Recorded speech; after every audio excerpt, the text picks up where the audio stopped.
말씀 보도록 하겠습니다. 말씀은 나훔서입니다. 나훔서 1장 1절부터 3절까지 말씀입니다. 말씀이 짧기 때문에 지금 우리 한 목소리를 함께 합독하겠습니다. 니느웨에 대한 경고, 곧 엘고스 사람 나훔의 묵시의 글이라. 여호와는 질투하시며 보복하시는 하나님이시니라.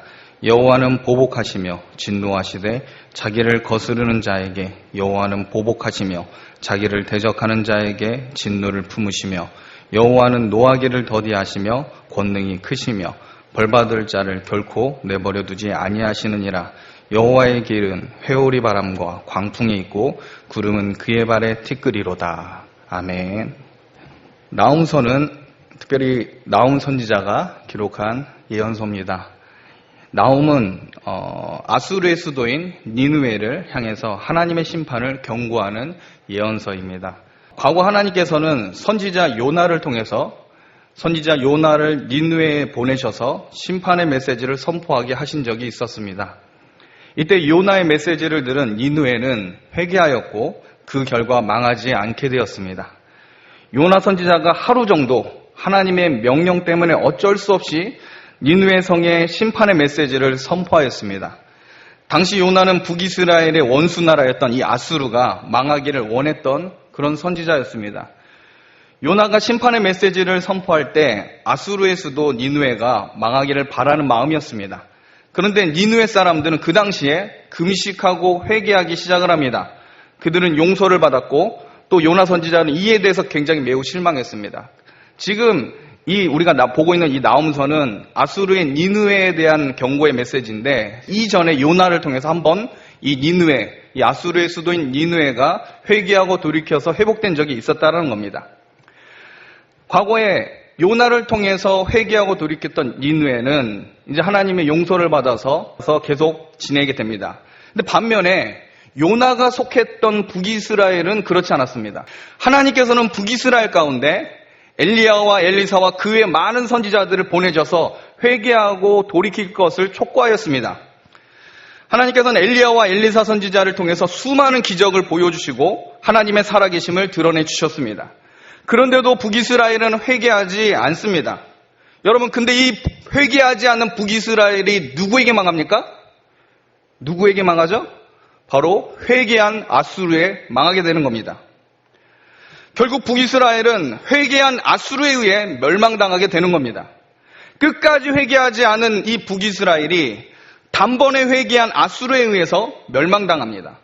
시간이 흘러서 아수르는 점점 강해지기 시작합니다. 근데 강해지면 강해질수록 교만해졌습니다. 나훔서는 북이스라엘이 망하고 난 후에 기록된 예언서입니다. 좀 더 배경을 살펴보자면 북이스라엘은 망했지만 아직 예루살렘의 성전이 속해 있던 남유다는 아직 망하지 않은 상태입니다. 아수르에 의해 망한 북이스라엘 사람들은 포로로 끌려갔고 혹은 남유다 왕국으로 도망쳐 나오게 됩니다. 그러나 점점 강대해져가는 이 아수르를 대항하기 위해서 이 남유다는 너무나 약하였습니다. 아수르는 과거 요나 시대보다 어찌 보면 더 교만해졌고 더 잔인했습니다. 과거에 회개했던 그 마음들은 다 없어져 버리고 강해지고 북이스라엘까지 점령하고 난 이후에 아수르는 거대한 제국이 돼서 이제는 하나님의 도성 예루살렘에 있는 그 남유다 왕국까지 쳐들어오기 시작을 합니다. 아수르는 남쪽의 애굽까지 자기의 영역을 확정하려고 하는 욕심을 가지게 됩니다. 결국 남유다를 차지하기 위해 많은 군대를 보냅니다. 그러나 하나님께서는 남유다를 보호해 주십니다. 여러분, 북이스라엘은 하나님께서 귀한 선지자들을 보냈지만 회개하지 않은 결과 망했지만 그 당시 남유다, 아수르가 강대해서 남하 정책을 해서 이 남유다 왕국을 치려고 했을 때 그 당시 왕이 누구였느냐? 히스기야였습니다. 왕이었던 히스기야는 하나님을 의지하고 하나님의 성전을 회복하기 위해서 노력했던 선한 왕이었습니다. 하나님 앞에 겸비된 왕 히스기야 때 아수르의 사네립이 쳐들어왔지만 하나님께서는 하룻밤 사이에 18만 5천 명을 죽이시고 이스라엘을 건져주십니다. 하나님의 기적 같은 보호하심으로 남유다 왕국은 보호함을 받습니다. 왜냐하면 남유다가 하나님께 신실하게 언약을 지키고 거룩한 삶을 살았기 때문에 하나님은 이 남유다 왕국, 특별히 이스라엘을 보호해 주신 겁니다.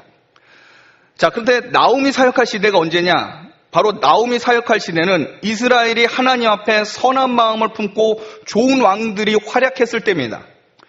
일단은 나움이 예언한 시대가 정확히 언제인지는 알 수가 없습니다. 그런데 성경을 보수적으로 해석하는 학자들에 의하면 아마 요시야 왕이 다스렸을 때 나움 선지자가 활동했을 것이라고 봅니다. 이 요시야 왕은 성전에서 율법책을 발견하고 이스라엘이 하나님 앞에 제대로 서 있지 않았음을 발견하고 회개한 그런 선한 왕입니다.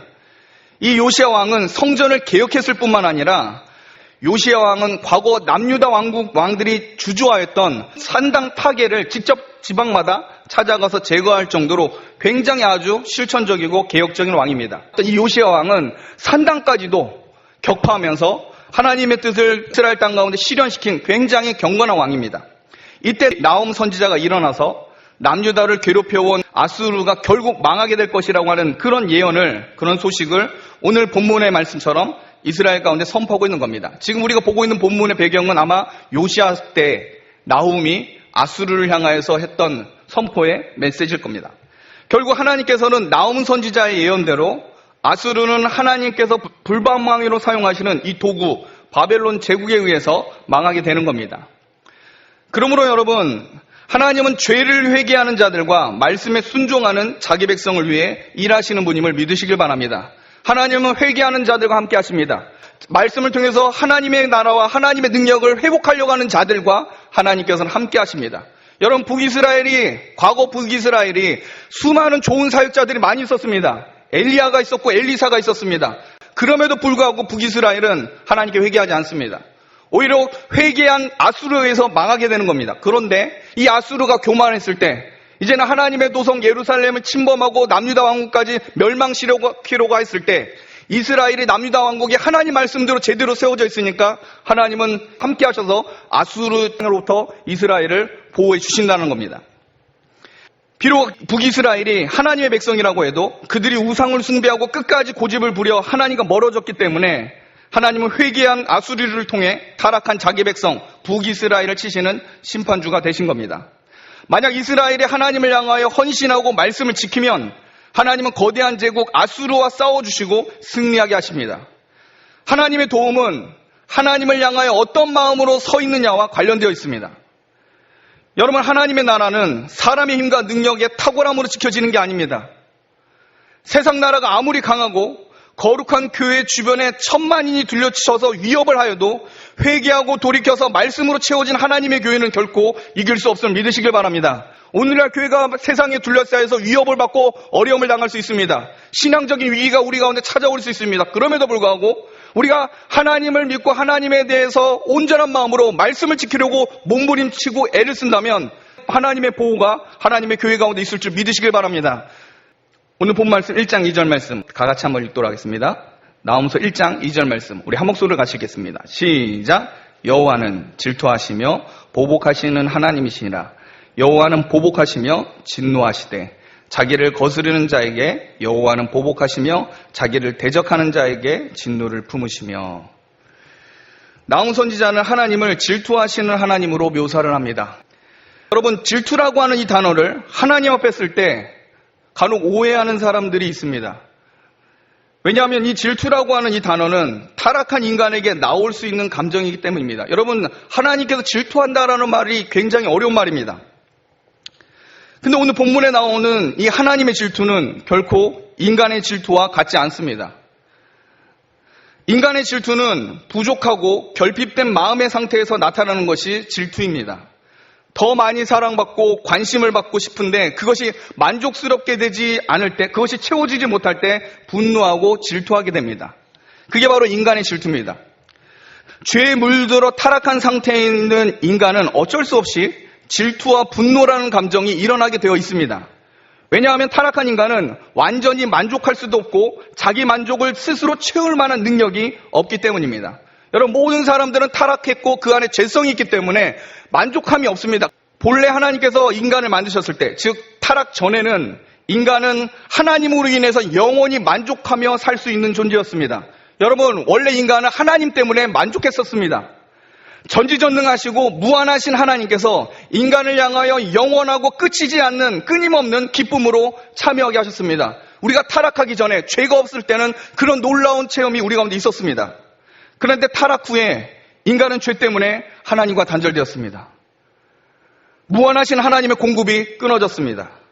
이제 인간은 자기 안에 축적된 제한된 능력으로 유한한 존재로 죽음을 기다리면서 하나님의 심판을 맞이해야 되는, 그렇게 살아가야 되는 존재가 되었습니다.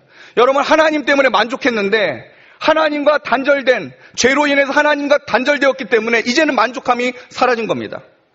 이 만족함을 채우기 위해서 사람들은 경쟁하고 싸우고 다른 사람들은 것을 뺐습니다.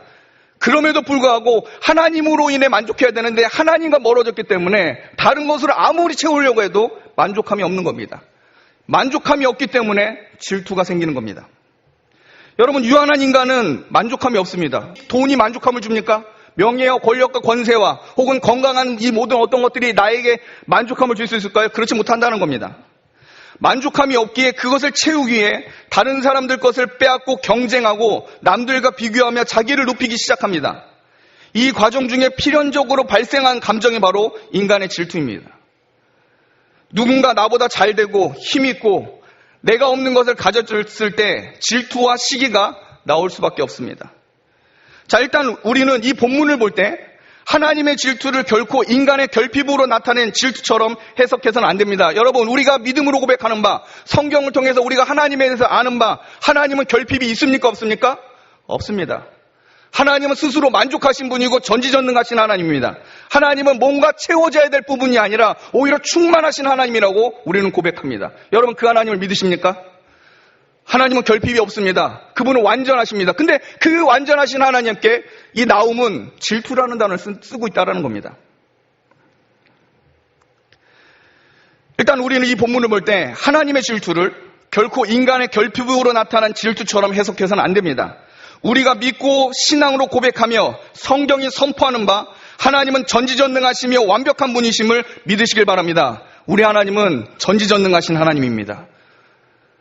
하나님께 부족하거나 결핍이 있을 수가 없습니다. 오히려 하나님은 모든 선하고 아름다운 것들로 충만하신 분입니다. 하나님은 충만 그 자체이며 생명과 은혜가 차고 흘러넘치는 분입니다. 차고 넘치는 축복과 은혜를 자기 백성에게 부어주시는 분이 우리 하나님입니다. 우리가 타락 전에 이 영원하신, 이 충만하신 하나님으로 인하여 만족하며 살 수 있었는데 이 죄로 인해서 우리가 만족함이 사라진 겁니다. 제가 이 부분을 이렇게 길게 설명한 이유가 있습니다. 어리석은 자들이 이 질투하신 하나님이라는 이 단어를 인간의 질투로 해석하면서 하나님을 모욕하기 때문에 그렇습니다.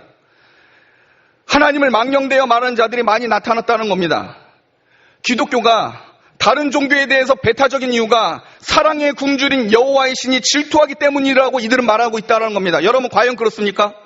하나님의 질투가 우리의 사랑을 받기 위해서 다른 신을 사랑한 것이 너무나 보기가 힘들어서 이 사랑의 굶주린 그 하나님을 우리가 믿습니까? 절대 그렇지 않습니다.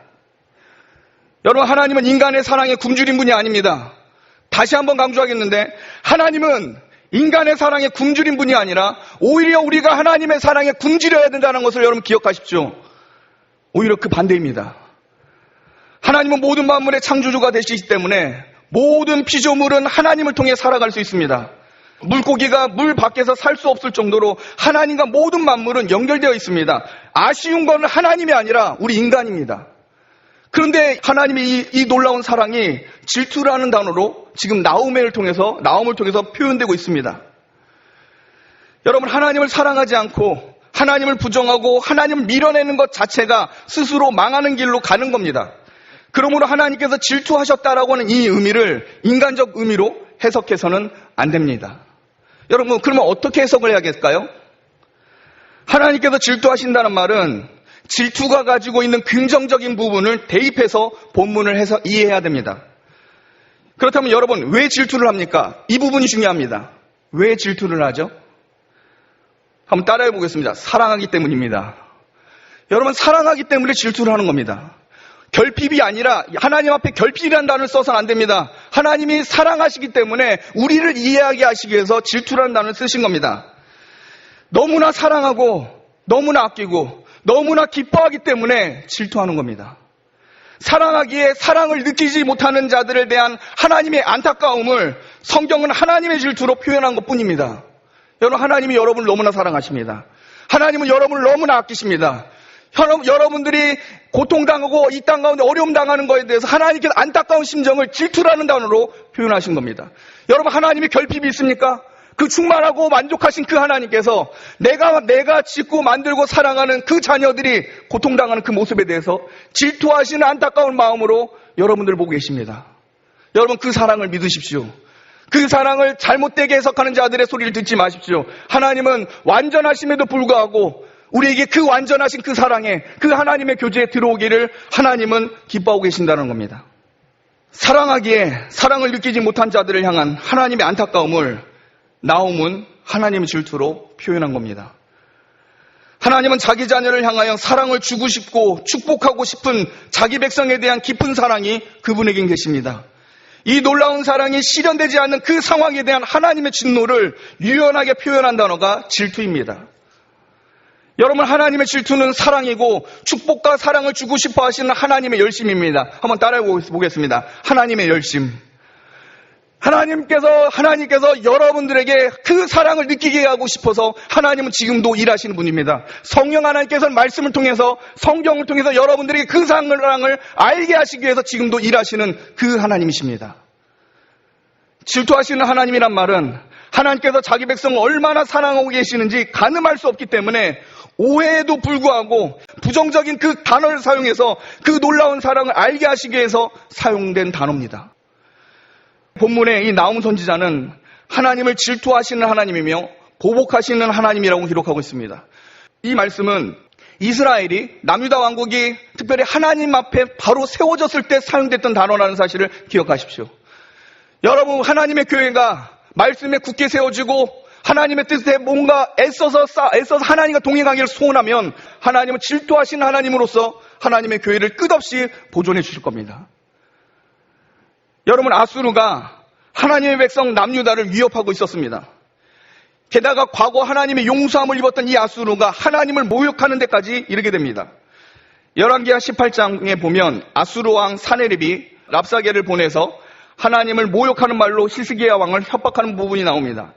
열왕기하 18장 33절부터 35절까지 말씀에 이렇게 기록되어 있습니다. 민족의 신들 중에 어느 한 신이 그의 땅을 아수르 왕의 손에서 건진 자가 있느냐? 하맛과 아르밧의 신들이 어디 있으며 스발와임과 헤나와 아와의 신들이 어디 있느냐? 그들이 사마리아를 내 손에서 건졌느냐? 민족의 모든 신들 중에 누가 그의 땅을 내 손에서 건졌기에 여호와가 예루살렘을 내 손에서 건지겠느냐 하셨느니라. 여러분, 감히 랍사게라고 하는 자가 많은 나라와 그 신들이 우리 아수르에게 다 굴복했는데 어떻게 여호와 하나님이 예루살렘에서 우리의 손에서 구원해 줄 수 있겠느냐라고 조롱을 합니다. 하나님의 말씀에 순종하고 순복하며 성전을 개혁하고 이스라엘을 세워나가는 이때 여러분, 이 세상이 아수르가 잘못 건드린 겁니다. 남유다 왕국이 아무리 아수르 제국에 비해 작은 규모라고 할지라도 그 가운데 하나님께서 함께 하심이 있다면, 심지어 하나님의 이름을 모욕하였다면 하나님은 자기의 이름을 위하여 싸우실 분이심을 믿으시길 바랍니다. 여러분, 이 세상의 거대한 나라 앞에 하나님의 교회는 너무나 작은 공동체입니다. 그런데 하나님은 그 교회가 하나님의 말씀과 하나님께 기도와 말씀으로 부르짖으면 하나님의 관심은 교회에 있기 때문에 천만인이 둘러친지라도 하나님의 관심은 교회에 있기 때문에 하나님의 교회를 살피십니다. 여러분, 이 일에 대한 믿음을 가지십시오. 세상 사람들이 하나님의 교회와 하나님의 이름에 대하여 망령되이 일컫는 어떤 일들을 행한다면 하나님은 하나님의 백성의 편에서 주의 일들을 감당해야 하실 겁니다. 하나님의 은혜와 긍휼로 살게 되었던 이 아수르가 이제는 하나님을 모욕하며 대적자가 됩니다. 그러자 하나님께서는 자기의 이름을 위하여 그리고 사랑하는 이스라엘을 구원하시기 위하여 질투하시는 그 심정으로 또 보복하겠다고 하는 그 마음으로 자기의 영광을 위하여서 용사처럼 일어나시는 겁니다. 여러분, 하나님께서 주님의 교회와 성도들을 사랑하십니다. 너무나 사랑하셔서 질투하는 심정으로 그 사랑을 알고 그 사랑을 실현시키겠다는 마음으로 여러분 질투하는 그 열심을 가지고 여러분들을 기뻐하십니다. 그리고 적들에 대해서 하나님께서는 자기의 영광을 훼손한 데에 대해서 값을 물으실 것처럼 하나님은 무기를 들고 일어나실 겁니다. 하나님은 사랑으로 충만하신 하나님이심으로 인해서 하나님은 이 일들을 계획하실 겁니다. 만약 아수르 같은 악한 자들이 교회를 회방하고 하나님의 이름을 업신여긴다면 질투의 하나님께서 자기의 사랑을 증명하시기 위해 용사같이 일어나 자기 백성을 대신하여 싸우실 겁니다. 여러분, 중요한 건 이겁니다. 우리가 과연 하나님 앞에 회개하며 하나님의 말씀을 실현시키기 위해서 작지만 어떤 몸부림을 하고 있느냐, 여러분, 이게 중요한 겁니다. 하나님의 질투는 강하고 무서우며 강한 보복이 일어날 수밖에 없습니다. 자기에게 돌려줘야 될 그 영광을 회방하는 이 악인에 대해서 예배를 방해하고 하나님의 말씀을 무시하며 업신여기는 자들을 향해서 하나님은 보응해 주실 겁니다. 우리 1장 3절 말씀, 우리 한 목소리로 같이 한번 읽겠습니다. 1장 3절입니다. 같이 한번 읽겠습니다. 시작. 여호와는 노하기를 더디하시며 권능이 크시며 벌받을 자를 결코 내버려 두지 아니하시느니라. 여호와의 길은 회오리 바람과 광풍에 있고 구름은 그의 발에 티끌이로다. 여러분, 3절에 보면 여호와는 노하기를 더디하신다라고 되어 있습니다. 하나님은 아무 경고 없이, 여러분, 아무 교훈 없이 심판을 앞세워서 먼저 무너뜨리시는 분이 아닙니다. 분명히 하나님 알려주고 알려주시고 경고하시고 깨닫게 하시고 이런 과정들을 분명히 하십니다. 하나님은 세상을 향해서는 하나님의 말씀을 알지 못한 거로 그 양심을 통해서 계속 경고하십니다. 또한 하나님께서는 교회를 향해서도 말씀을 통해 교훈하시고 또 경고하십니다. 하나님께서는 경고도 없이 교훈하지도 않고 심판부도 앞세우는 분이 아니시라는 겁니다. 과거 하나님은 아수르를 심판하시기 전에 요나 선지자를 먼저 보내셨습니다. 여러분, 나훔서 또한 마찬가지입니다. 계속 제가 강조하지만 나훔은 누구의 멸망을 예언한 겁니까? 아수르의 니느웨 성을 이 망할 것에 대한 예언입니다. 근데 심판부터 하지 않으십니다. 하나님은 분명 선지자를 통해서 말씀하신다는 겁니다. 나훔 1장 1절에 어떻게 되어 있습니까? 여러분, 우리 나훔 1장 1절 말씀 우리 한 목소리 한 번 더 읽어보겠습니다. 나훔 1장 1절 우리 같이 읽겠습니다. 시작. 니느웨에 대한 경고, 곧 엘고스 사람 나훔의 묵시의 글이라. 여러분, 경고라는 단어가 나옵니까? 안 나옵니까? 나옵니다. 하나님은 먼저 경고하십니다. 먼저 때리지 않는다는 겁니다. 이 사람들이 뭔가 문제가 있다는 사실을 하나님은 경종을 일으키십니다. 세상을 향해서는 양심과 그들의 마음의 어떤 기준과 윤리를 가지고 하나님은 경고하십니다.